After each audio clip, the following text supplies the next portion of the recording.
Hi everyone, this is Killshot from 99 Gaming with a video for FanDuel. This is the $100,000 Major League Baseball Grand Slam $10,000 first place finish. So last night, Thursday, yours truly won $10,000 first place out of 4,624 people. You can see over on the left, and had 229.5 points compared to 216.5 points for second place.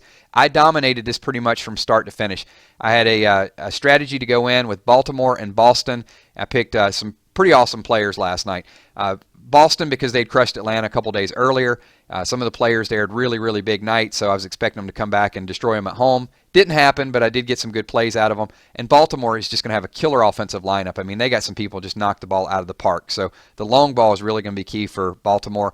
Let's talk about my lineup, who finished second, how close we were, and then I'll talk about some things that got a little bit closer than I wanted it to at the end of the night last night. So we're going to skip over the pitcher and the catcher until last, but I'll talk a little bit about each individual lineup because it was all Baltimore and Boston. So Chris Davis at 4,100 was only 7.5% owned, so a little bit surprising there. And he had a big night. He had a single, a home run, a run scored, and 2 RBIs. I think Paul Goldschmidt might have been a little bit more heavier played, but 25 points out of Chris Davis. Absolutely loved this play last night. Dustin Pedroia, 50% owned at 3,500. He had a big night the day before. Pedroia had a single, a double, a run, and an RBI. 15.7 points was decent, but he was one of those that you had to play because you knew he'd be heavily utilized. Manny Machado was my play of the night. 28% owned, 4,300.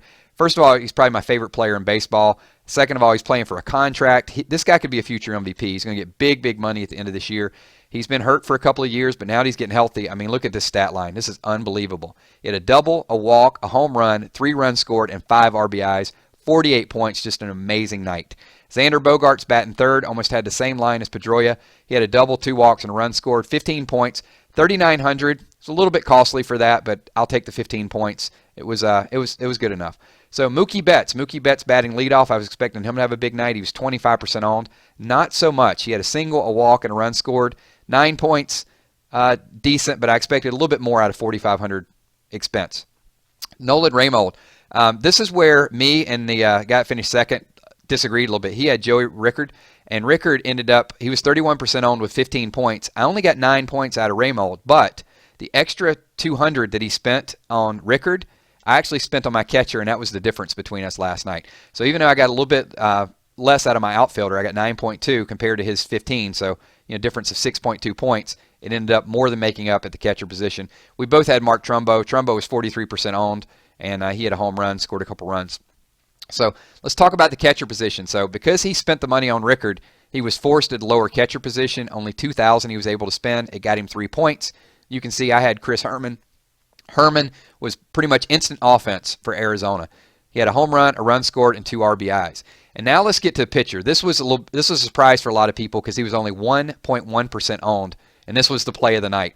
So De La Rosa pitched 7 innings, 10 strikeouts, got the win. They actually pinch hit for him in the bottom of the 7th. He could have pitched a complete game. He could have easily had over 70 points. And I think the Dodgers had Maeda, and they were against the Marlins, Fernandez, and both were heavy plays.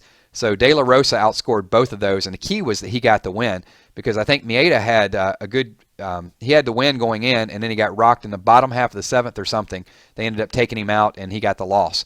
So some people were kind of moving right along. The other thing that was pretty interesting last night is where it got a little close is Giancarlo Stanton for Miami. The game was pretty much over. Miami was up by a few runs, and then he got a meaningless home run, I think, in the 8th, which gave 17 or 18 points to several people. So there were people that went from like ranked 30th all of a sudden up to like 10th. So I was sort of sweating it out. I didn't want to see any more home runs at the end. But let's go ahead and take a look at the top standings here. You can see $10,000 last night, first place. Even though my counterpart over there, Jeff the Boss, got $6,000. I think, who was it? This person here, My Hot Wife, they had, let's see, well, D. Gordon is out now, but he actually played last night. Yeah, he had Giancarlo Stanton. And that home run he hit there toward the end got him about 18 points. And the thing is, he was going to be coming up before long, too. So I was hoping he didn't get a second home run because that definitely would have made it interesting down at the very end. So thanks, everyone, for watching. This is my FanDuel $100,000 Major League update, $10,000 first place. I'm getting ready to do my lineups for tonight, the 7 o'clock. Hopefully, I can repeat this magic. I got some basketball lined up as well from last night and tonight, so I'll give you guys an update of that as well. Thanks for watching. Give this video a thumbs up, circulate it. Hopefully we get some FanDuelers out there, start talking about it a little bit. We'll create some dialogue and compare some lineups. So thanks once again. My name is Killshot. Peace.